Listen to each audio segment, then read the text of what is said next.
Anyone else getting that new vaccine? Like I'm going to get mine like on Thursday. That new COVID vaccine. I say that because of the high COVID kids. Yeah. Yeah, that's right. Yeah. We always have COVID. I'm also going to get a flu shot. Yay. Okay. So here we go. You guys ready to rock and roll? We are taking, these are called quadratic expressions. The reason they're called quadratic is because they have a squared in them or bigger than they're actually polynomial expressions, right? And our job is to say, we don't like things with those squares in them. We like to write it in a simpler way. We like to write it as two little parentheses, right? That's our goal. We're going to say, can I split this guy up nicely? And I'm going to say, when we start factoring, when we start splitting up quadratic polynomials, there's actually 4 ways to do it. And we're starting with our first way. And our first way is how to do guys that have just 2 terms, right? This is called a quadratic binomial. You don't need to know that. What you need to know is it's got 2 parts, right? It's got this part. Ooh, come back here. It's got this part right here, and it's got this part right there. So what I'm going to show you is super easy. Here's what's weird. Today, you guys are going to blow through this and feel like pros. By the time the test rolls around, often you guys are like, oh crap, I forgot how to do that. So really keep, like you're going to see these, I'm going to keep putting them on your homework, and you're like, why do they keep showing up? And I'm like, because year after year, when it gets to the test, it's like, oh man, I forgot how to do that one. So, to do what we're doing today, that you have to have a certain magical situation. And if you see on your notes, there's a 3 dots, right? So we're looking for a magical situation. And here's the 3 things that have to happen. Are you ready? Because you're going to write these down. So I get the magical situation to factor these. This is called, you can write this down, difference of squares, right? We're going to factor by using difference of squares. It's super easy. But in order to use this technique, you have to have a magical situation. First thing that has to happen is it has to have 2 parts, right? Or in math, we call that 2 terms. And here's what I mean by that. You got to have this guy right here, 1, and you got to have a second one. And you're thinking, well, Mrs. Tarantino, what does it look like when it's not that? Tomorrow, we're going to have ones that look like this, x squared plus 5x plus 20. We're going to have 1, 2, 3 terms. Does that make sense? But today, just 2, right? So we want 2 terms, and that's the first thing we want to happen. The second thing that has to happen to use difference of squares is there has to be a minus in the middle. These are called the difference of squares. Difference means subtract. That's what it means. That's the fancy math term. So what we're looking for is there a minus in the middle between them? And in this case, there is. Yay. And the third thing that has to happen is the trickiest thing. Both terms must be perfect. Ooh, that looks like I'm spelling that wrong. Perfect squares. And now you're thinking, what the holy heck does she mean by that? Perfect squares are numbers that can be split apart into something times itself. Let me give you an example. 25 is a perfect square because it's 5 times 5. Does that make sense?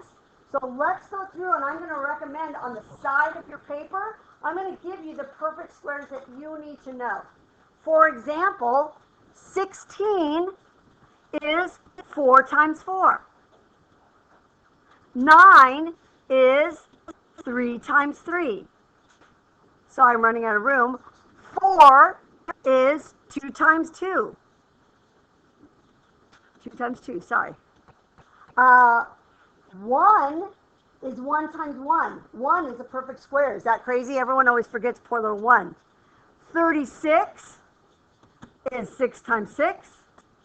49 is 7 times 7. 64, 8 times 8,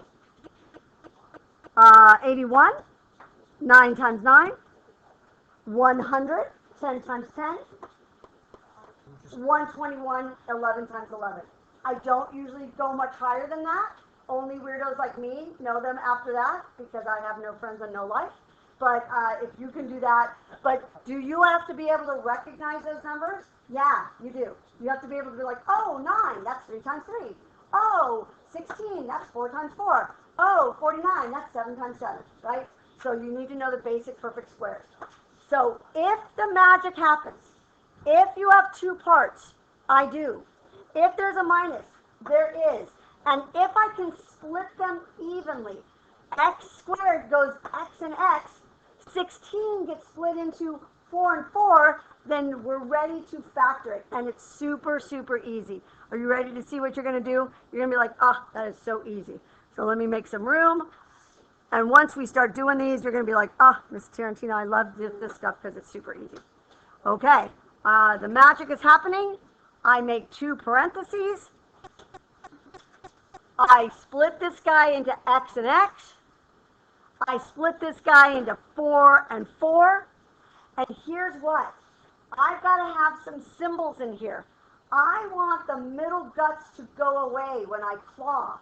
So what I'm going to do is I'm going to make a plus here and a minus here.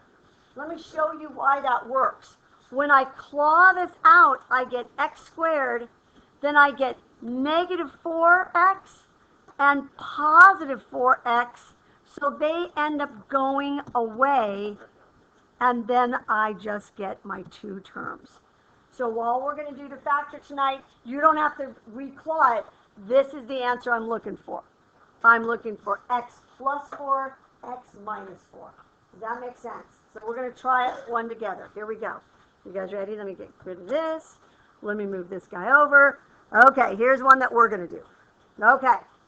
So what you're going to ask yourself is, A, is it a 2-parter? And it is. B, does it have a minus? It does.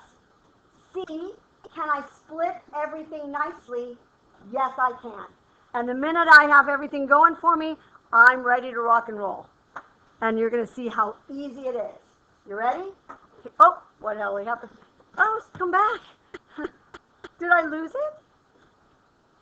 Where did it go? Do you think it like disappeared? I killed it. Oh my God, it totally is. Oh, I'm taping this. It's so embarrassing. And now it's gone. Oh, maybe I can do back. There it is. Okay. Getting all excited there. Okay, here's what I do. I always do my plus and minus first because I hate when I forget. So what goes in this first space is super easy. X and X. Boom, boom. How do I split 25 up? 5 and 5. Am I done? I am done.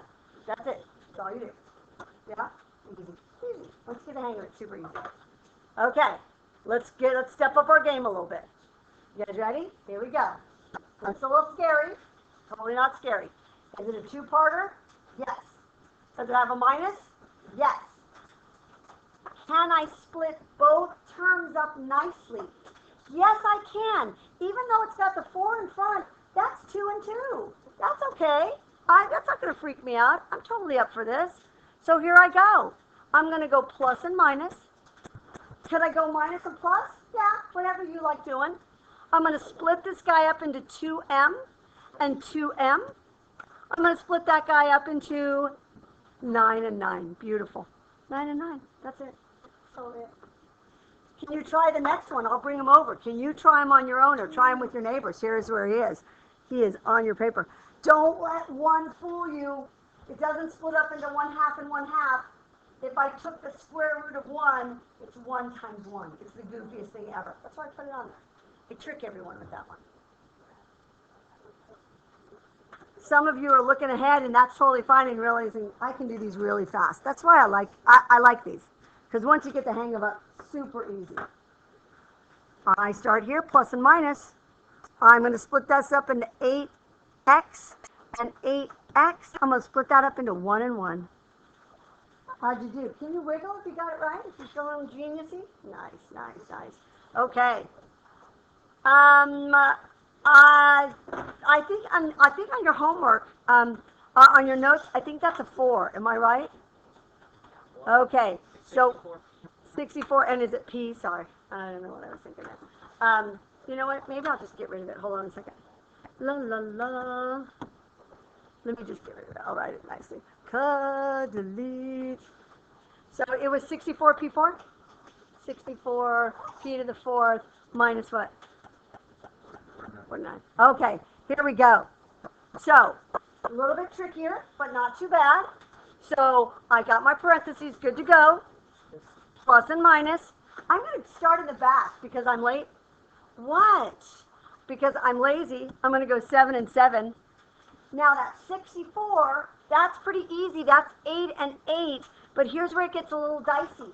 I don't have 2 P's to split up. I have 4 P's to split up. How can I do it evenly? P to the second, P to the second. Does that make sense? Don't make it 2P because we're splitting up as exponents, right? So P squared, right? Nice and easy. Nice and easy. Can you try the next one on your own and share your answer with your neighbor? Don't forget, you're going to split up those X's. There's 6 of them. Split them up.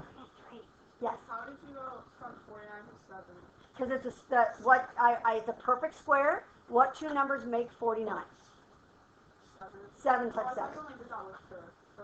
You do it with every number that's on there. Okay. That's not an exponent, right? So any big number, you got to, it's called the square root.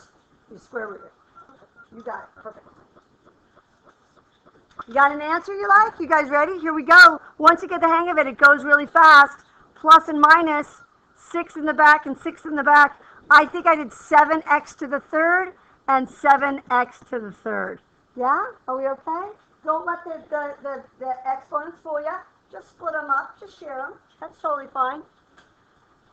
Okay. The exponents can even go in the back. That's okay. But you want to do it in the right order, right? Someone asked me, what if I did the 11x to the second in the front? We don't. We want it in the back. If it's in the back, you put it in the back of your parentheses. Give this one a try, okay? So don't let the fact that they're in the back fool you. Just put them in where they belong, right? If the 81's in the front, put them in the front of your parentheses. If the 121 is in the back, put them in the back of your parentheses. Take a look at that one. See how you do.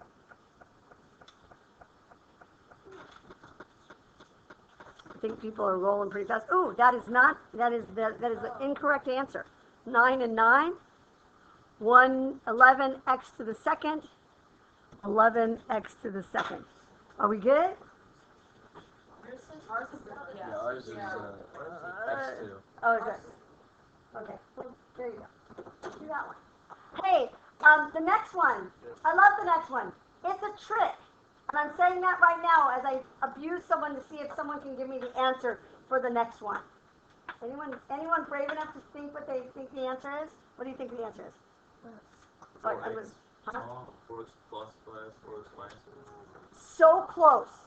Step number 2 said you always have to have a minus here. So you know what the answer is? NFB, not factorable baby. You can't do it, right? We can't factor it. It doesn't work, right? I know, look at all you people who jumped ahead. I totally got you. That's so good, right? It's got to have that minus or you can't do it. We will learn how to solve these later in this chapter with a brand new letter called I. It's crazy. It's called an imaginary number. That's coming in about a week and a half. But at this point, this is still a review of Algebra 1, and in Algebra 1 we said not factorable. We said, you can't do it, and that's true. Today, in 2 weeks. It gets a little weird, but you'll like it. Okay, now guess what? We're going to marry yesterday's with today's, because right now, I've got 2 parts. I got a minus, but they are not perfect squares. I cannot split 5 up nicely. I cannot split 80 up nicely. So what I would walk around to your table group and say is this: did you try vacuuming it first? Is there something that can come out of this to make this problem a little more easy to do? So is there a number that goes into 5 and 80? 5 does. So watch what happens. 5 comes out, and I'm left with r squared minus 16. And now, what the holy hell in heaven? There we go. Now I can do it, right? So here's what I'm going to get. The 5 doesn't go away. So don't be like, oh, that 5 is gone. He's still there, but now I can split this guy up into r plus 4 and r minus 4. This whole chapter, this will happen over and over again where I'll say, hey, did you vacuum it first? Did you take something that might have been too hard and make it easier? Can you try the next one, please? It needs to be vacuumed because 18 doesn't split up nicely, and neither does 8. It feels like it's 4 and 4, but that's 16. Try the next one. Vacuum it first.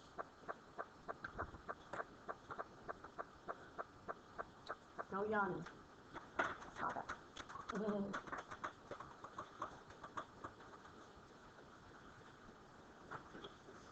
It looks to me like I could take out a 2. So I get 4x squared minus 9, and that I can do. So 2 stays there, 2x plus 3, 2x minus 3. Is this coming back from Algebra 1? It was a while ago. We did it a while ago. We did it online. God almighty. Okay, I think we got a couple last ones, and then we're wrapping up. That's our last one, and I'm going to let you give it a try.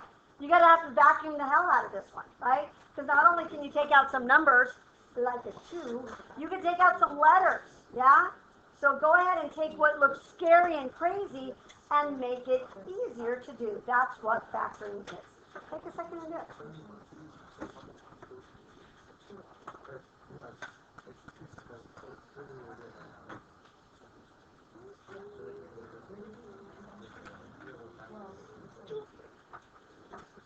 Here's a hint. That's what I'm vacuuming out.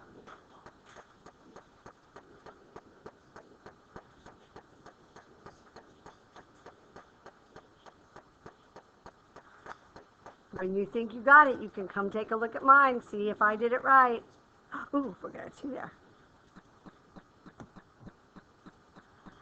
Someone asked me in the last class, which do I put first, the negative or the positive? Yeah, I flip back and forth. Did you see that? Half the time I put plus first, half the time I put negative. It doesn't matter. As long as one is positive, one is negative. You okay? Everybody good? That's it. That's it. There's like 3 bad problems. These go super fast. You will finish it before the period opens. Right? We're out of here a little early because it is a test essay. Hey, by the way, for those who are making up the test, it was going to be SS on Thursday and lunch. I'm making it lunch on Thursday and lunch on Friday if you need double the amount of time. If you finish on Thursday, I didn't do SS. It turns out a bunch of kids are already being pulled out for things. So if you've got that makeup test, did you know the quarter? Oh, sorry, stop taping. Did you know